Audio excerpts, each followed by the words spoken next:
Hello and welcome back to Vampire the Masquerade Chapters. Last time we played the Ventrue Prologue as Samuel Armstrong, where we interceded in a territorial matter between Thomas Chartrand of Clan Brujah and Antonio Andrade of Clan Malkavian, where we got them to at least pass neutrally. We got a new weapon in the form of the special umbrella, and we got ourselves a boon for it. In this next chapter, we are playing as Thomas Chartrand. As a teenager, Thomas was prone to getting himself into trouble with the law, whether it was for picking fights or leading protests. It seems there was rarely a week going by without Thomas spending at least one night in a cell for one transgression or another. As he got older and some would argue wiser, he found his calling as a leader in the workforce. His pragmatic views and skills at mediating disputes between the unions and management even led him to a seat at the Trade Union Center. While meeting with co-conspirators from the FLQ militant separatist group, Thomas was lured out to a bar during a rather rowdy night and embraced. To protect his new fledgling, his sire brought him far away from the then Sabbat-choked Montreal so he could come to terms with his new unlife and his new position with the vastly different power structure of the kindred. As a kindred, he is now an anarch and despises all forms of abuse, namely those of the Camarilla and the kind he has seen from the Ventrue. The Brujah are the instigators and founders of the anarch movement. That's debatable. Zemitzi had a big role to play in that too. His years of negotiations came in handy upon his return to Montreal, where he now acts as the speaker for the Anarchs with the Camarilla. So, Thomas has 3 physical, so we have 6 health. He has 2 social and 2 mental, so we have 4 willpower. Because he is a Brujah, his hunger is capped at 4, whereas anybody else could go up to 5. Though, once again, I don't think hunger is going to come into play in this one. And this scenario is going to see us looking like fighting some gang members here. You angrily storm out of Samuel Armstrong's office. The nerve of these fucking blue bloods. No matter how much these Camarilla members pretend to protect the rights of all kindred, you know damn well the only interests they serve are their own. Actually, I just realized I forgot one token that needs to get placed down. Now that I'm looking at this again. So give me 1 second while I dig this out.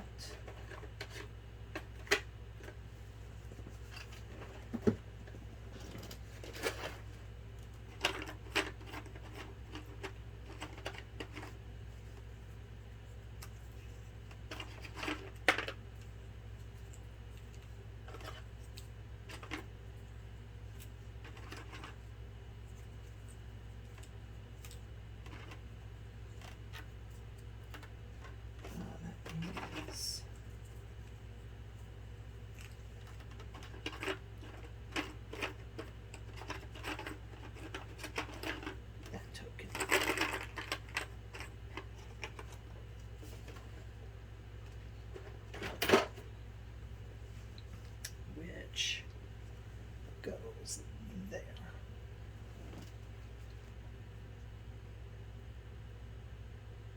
No matter how much these Camarilla members pretend to protect the rights of all kindred, you know damn well the only interests they serve are their own.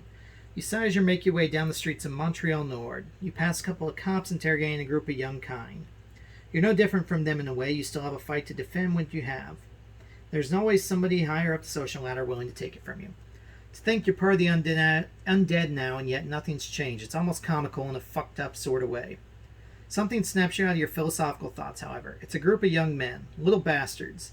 As if being walking blood bags wasn't enough, they're leaning against your car. One of them's even sitting on its roof, that piece of shit.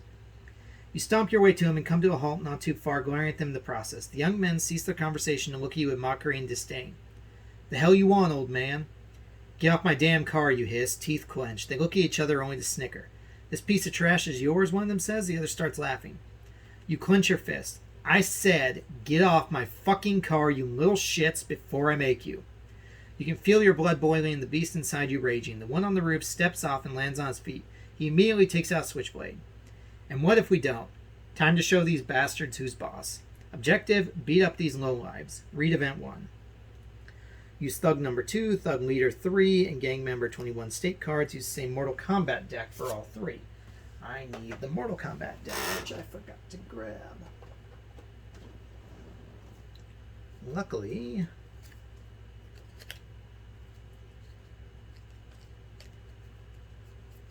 I still have those at the front from our fight with the mortal as Aaron that wasn't really a mortal.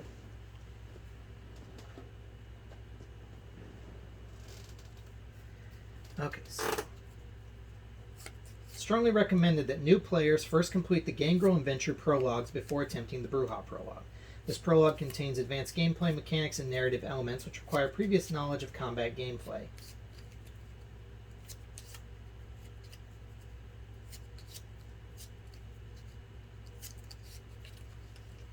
I'll also probably need my combat cards too.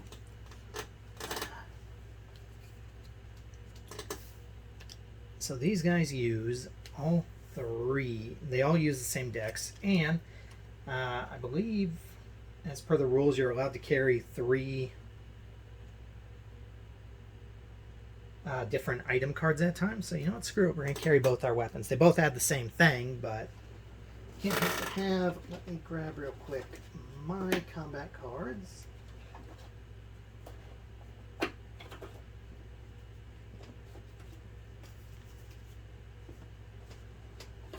Or at least the base ones. We'll see which ones because they'll probably have us get specific ones. So, read event E1. Much like Aaron's book, Thomas's is smaller. Table of contents. Event E1, punishment time. You eye the boys before you, your mouth contorts into a sneer and your brow furrows. You quickly crack your neck.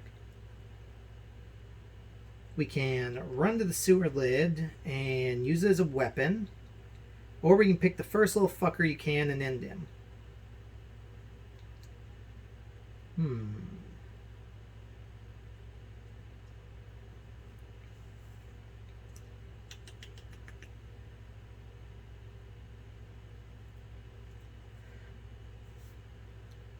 You know, we're going to use our bare hands because we do have... I mean, we could get another item out of it, but we'll probably get another item out of it. But we've got potence, and I'm kind of hoping that the fact that it says end him means that we're going to be using potence, because I want to use disciplines. Haven't gotten to do that yet. So, pick the first little fucker you can and end him. Read event 2. Cracking skulls. Time to use your potence discipline. Yeah. Disciplines are the shared vampiric powers of each clan. Using a discipline power is one way to use the blood, vampiric blood, contained in your body. This blood usage gets you closer to being famished and reaching a state of frenzy. When you use a discipline power during the main sequence or a combat sequence, you need to make a rouse check. See rulebook. During dialogue and investigation sequences, you will be prompted to make a rouse check if needed. If you have potence, which we do, beat the one closest to you to a bloody pulp using your supernatural strength. Read event 6. Violence is the answer. Move your character to the hex adjacent to the nearest NPC. So we're going right here. Your muscles bulge. You smirk devilishly. Now it's your time to shine. You decide to hit the one closest to you with all you've got. Combat begins. Choose 5 cards in your character deck to place in your active hand, including the Punch Mixed Combat card. So let's see, we've got Punch, the Bite attack card, and at least one other attack card. Let's see, we've got Weapons 3, Brawl 2, Athletics 1. So let me real quickly look at the other combat cards.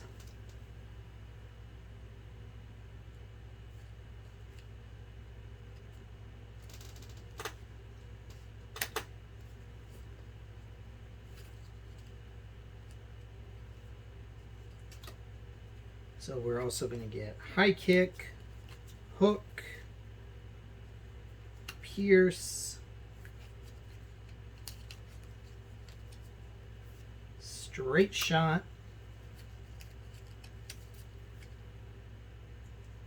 Uppercut,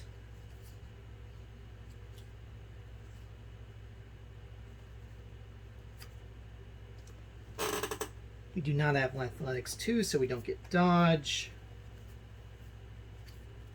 We have Brawl 2, so we get Epon. We also can't get Leap. Brawl 3, we get Armbar. No, we have Brawl 2. We have Weapons 3.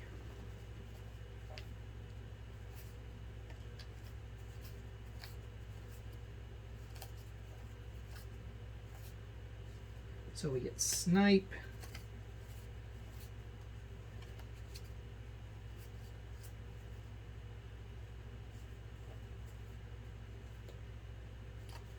Okay, looks like that's all we get.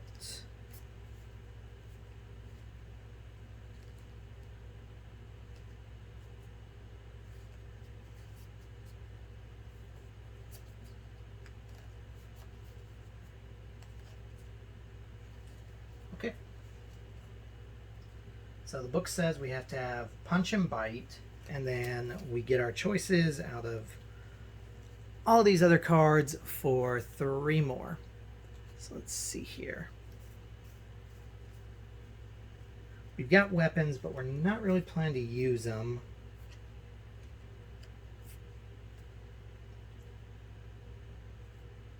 Punch is a mix. Bite is an attack.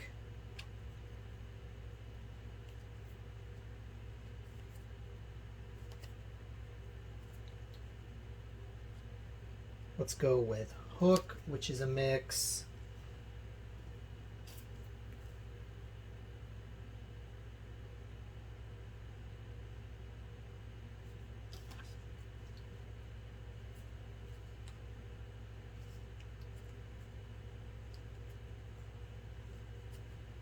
And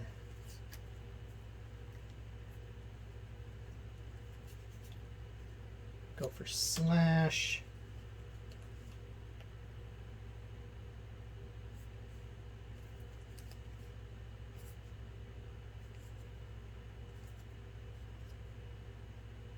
And High Kick. So that's going to give us, this is going to give us 2 regular attacks and 3 mix attacks. So at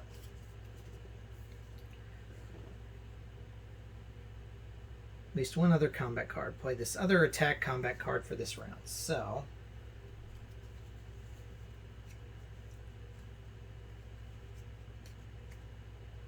I guess in this case it's going to be our High Kick.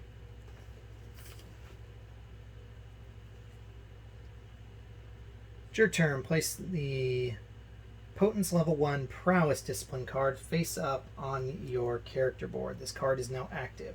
Remember, you can only have 1 active discipline power at a time. Okay, so we need disciplines, which we have not yet needed. Disciplines. That's Banu Hakim. So the one thing I do like in here is that even though there are clans that share disciplines, like the Caitiff can have any discipline, the Brujah have celerity, the Banu Hakim have celerity, the Gangrel and the Protean have, or the Gangrel and the Ministry have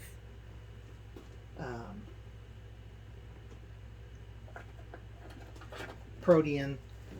Each one of the cards for the disciplines have the specific clan symbol on the back. So you don't have to worry about, like, do I have enough disciplines? As long as you are playing that character, you have got all the discipline cards that are needed for it, that are possible for it. So we need Potence 1, Prowess.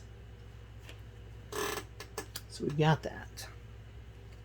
So we'll keep his other discipline cards handy. And actually, we're going to go ahead and we're going to flip these up. It hasn't told us to do so, but I'm guessing that we're supposed to have these up. So let me also get 3 health trackers. 1,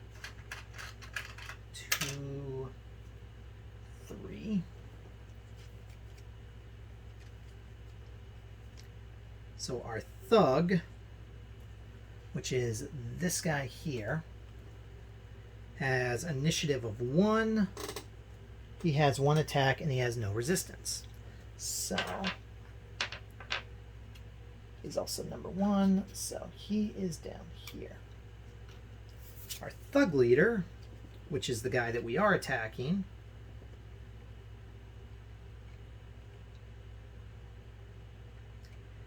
also has initiative of 1. He has 2 attack and 1 resistance. So 1, 2. And then our final guy, who is gang member,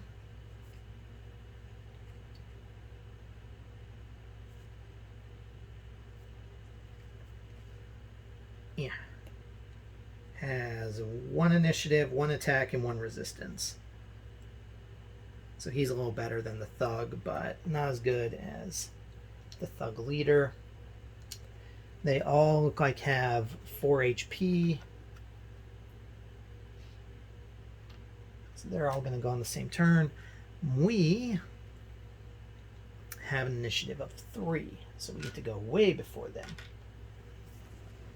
So we need to make a rouse check now, which we haven't had to do, so we're going to look at that in the rules real quick.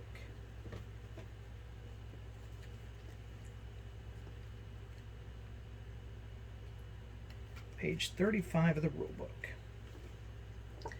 Rouse check. Rouse check is a single red die roll. If you succeed, getting 1 Ankh or the double fangs, your hunger does not change. If you fail, no Ankh, your hunger increases by 1. If you roll a skull, your hunger increases by 2. So we're going to keep that open here. And let's just go ahead and roll. Okay, our hunger does not change. And we're going to get a 3rd tracker cube, just in case we do need to mark that up. So our prowess, add your potence level as dice to your brawl or weapons melee only skills. Okay. You're looking forward to expressing all that pent-up rage you've got going tonight. Read E7. Attack time. You charge at the closest gang member, bursting with the desire to end him. Due to your character having a higher initiative, you attack first. Choose an attack card other than Bite, which we did. We will need it later. Remember, your attack does +1 damage to your target thanks to your potence. So, the one we played is High Kick.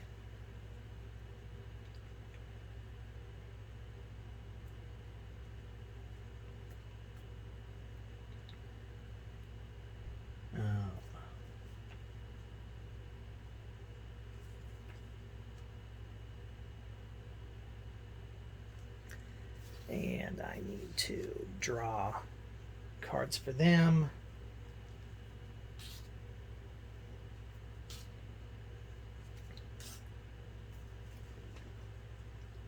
Okay, attack time. You charge at the closest gang member, bursting with a desire to end him. Do your character have a high initiative, you get to attack first. Choose an attack card other than that, which we have High Kick, which is going to give us 5 dice to roll. We will automatically do 3 damage. Play your active turn. Remember to discard your combat card at the end. If you have clue token number 1, add 1 damage and discard it, which we don't have that. So, let's go ahead. We've got 3 dice to roll. Currently we have no hunger still. So we do 4 damage. Oh no, wait, we have 5 dice because I forgot to add 2 dice. So 5, we do 6 damage. He resists 1 of that, so we do 5 damage. Which is basically, unless this card, okay, it is a kick card, so it wouldn't add to his defense. So, 1, 2, 3, 4, 5. So we actually did enough damage in 1 attack. Or, no, 4. We did enough damage in 1 attack that we killed him straight out. So, he is off the board.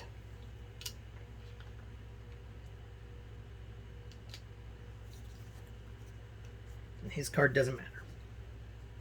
The other gang members eye you warily. Read E3. Their move. The little bastards are regrouping. They're ready to attack you, but you're not intimidated in the slightest. You've been through much worse. It's now the gang member's active turn. Each in turn will move towards you. If they can, they will use their combat card to attack you. Reveal the combat cards drawn for each individual gang member. If it's an attack card, resolve the attack as usual. If it's defense, the NPC does nothing. Has no other characters that could attack them this round. So, they lunge at you. Read E9. Okay, so the thug has a kick. So he's going to get +1 damage, which he does 1 damage, so he's doing 2 damage here. We are not blocking, so we are going to take 2 damage.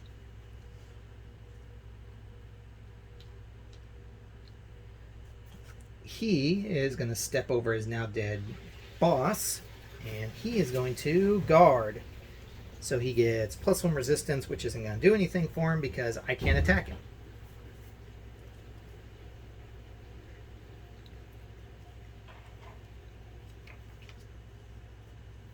Okay.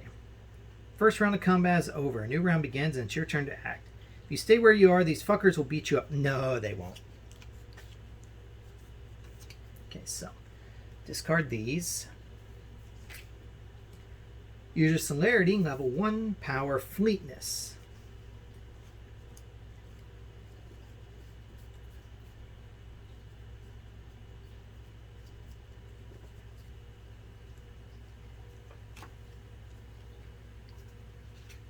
So we'll discard that. We've got prowess, but it's not active. So celerity level 1, fleetness. Add your celerity level to your movement. Effect ends at the end of the combat sequence if it's not replaced with another power. So, we have to make another rouse check, which we succeed, so we don't get any hungrier. You decide to retreat in order to gather your thoughts. Read E10. Normally, your movement is equal to your athletics skill +1 because you use the fleetness discipline. However, your movement speed is increased. This bonus remains as long as the discipline remains active. As you can only have one discipline active at a time, your prowess discipline is now inactive and you lose all the bonuses it conferred. You may be fast, but you want to put as much distance between you and them as possible. Discard the punch card to gain 2 movement. So right now we've got 1 athletics, so we would have 2 normally. We get 3. By discarding a combat card, you gain +2 movement until the end of your active turn. You can do this to reposition yourself during a combat. Sometimes 1 hex is all that stands between you and final death. Okay, so I guess by discarding this, we are now going to have 5 movement. And it says to move away from the opponents. So 1, 2, 3, 4, 5. 3, 4, 5. Where'd he go? The little thug looks left and right until one of them finally spots you. What the? You stand your guard, prepare to jump the first one that gets near. Read E11. Chased. It's now their turn. So they've got these. Since the gang member's movement is 2 hexes, they cannot reach you and therefore cannot attack. Okay, so I guess it was intending for me to move further.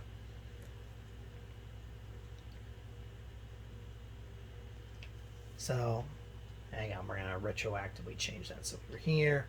1, 2, 3, 4, 5. Now we're here. Since their movement is both 2 hexes, which they've got 2, 2, line of sight 3 and 3, they attack closest. They are both going to discard their cards to gain 2 movement. So 1, 2, 3, 4. There's little arrows on the front here indicating where they're looking. So 1, 2, 3, 4.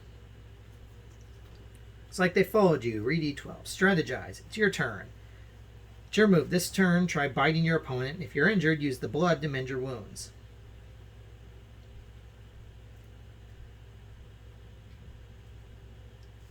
Fighting these bastards isn't as easy as you first thought. Maybe you ought to use the blood to mend your injuries. Well, we have taken some. If your character has 1+ damage, use Mend Damage. Character can recover from the damage they've taken by using the vampiric ability Mend Damage. Okay, so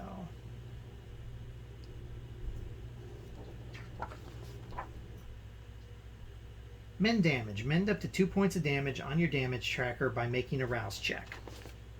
So let's go ahead and make another rouse check, which we make, and we remove both those damages, which is nice.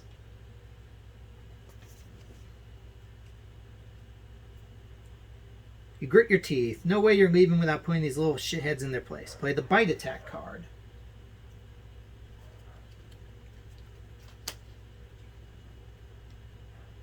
And attack the closest NPC. Resolve the attack as usual. So, we're going to move 1, which again, we've got 3 movement currently, but we're only going to move 1. So we can attack him. Remember, when NPC's damage tracker is full, remove their token from the tile. They're considered defeated. So right now, we've got 2 automatic successes. We get 4 dice to roll, because we get +1 from that. And let's just clear the board real quick. Woohoo! 4 successes. And this guy has no resistance, so we do 6 damage. Spoiler alert, he gonna die. 1, 2, 3, 4, 5, 6. We almost did enough damage to kill him, even if we had a full 4-player party. So he's done. If we were hungry, we would remove 1 hunger, as long as we got 1 damage that we made.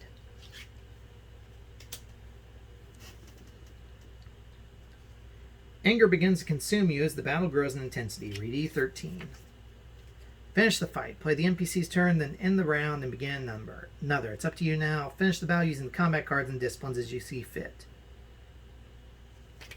So, he's going to move 1 to get closer, though I would think anybody in their right mind, after seeing somebody just tear their friend's throat out and murder the fuck out of their boss, would be running.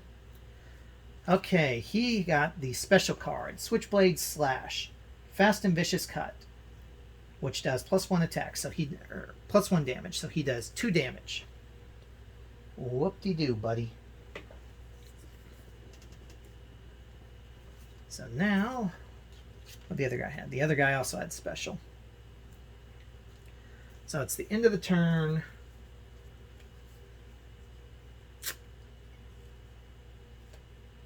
Just because I really want to end this guy, even though I'm already ending these guys, we're going to turn off Fleetness and switch back for Prowess. Okay, we gain 2 hunger. So we will now be rolling 2 hunger die with our attack roll. So we get 3 dice. Typically, we're going to play the hook as our attack, which gives us 1 more. So we'll have 2 black, 2 red. And then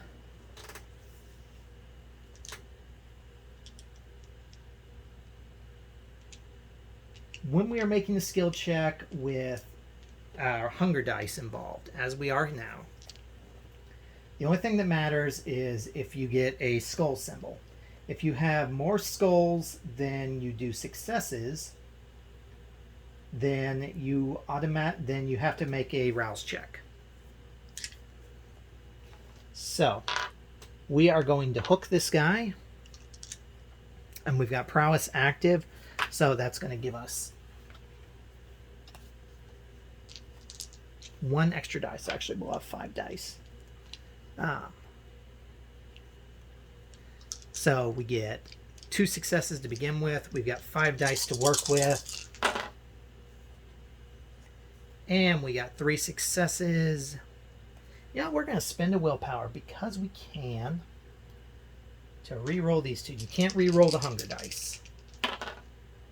Okay, so 1, 2, 3, 4, 5, 6, 7, 8 damage. This guy resists 1. He takes 7.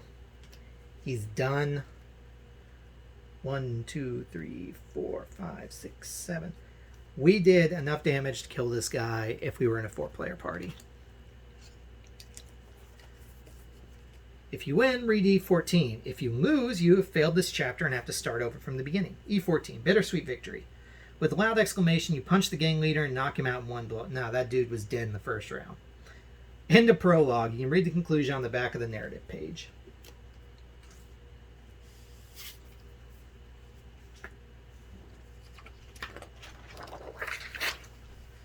The more you watch the mess you've made, the more disgruntled it leaves you. The little shits look like they got run over by a truck. Speaking of trucks, you dented your car by throwing their leader too hard against the door. You cuss out loud. Not only is your car damaged, but the other 2 walking blood bags fled in terror. No, none of them fled. They're all dead. You sigh. Your Tremere contact Jade is most likely going to lecture you again about controlling your temper. She'll remind you that having a strong sense of justice is useless if it isn't paired with the Brujah clan's legendary wisdom.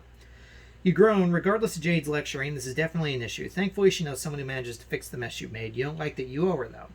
But in the end, you have no choice. Lying low for a while is the only way the damn Camarilla will leave you alone, and to avoid a Masquerade breach. You ready yourself for the emergency Elysium organized by Martin Hilkers. According to Jade, even the Anarchs need to show up for this one. You hate the idea of being in the same room as the Camarilla, but at this point you have no choice. You can't help but wonder, though, how important could the damn meeting be that even concerns the Anarchs? Reward, gain 1 XP.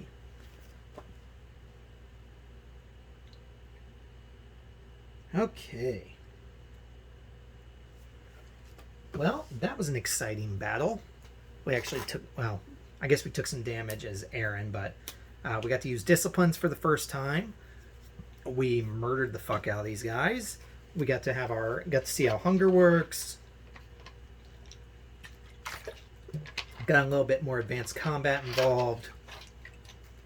And as a Brujah should, single-handedly wipe the floor with 3 mortal gangbangers. So, that is where we are going to end this one. Thank you so much for watching. I hope you're enjoying it. Our next episode is going to be playing the prologue for Luciana Ricci, who is of Clan Nosferatu. It looks like it's going to be involving stealth and feeding on mortals. So that'll be something to look forward to. Thank you so much again for watching. I hope you're enjoying it, and hopefully we will see you around for the next one. Bye.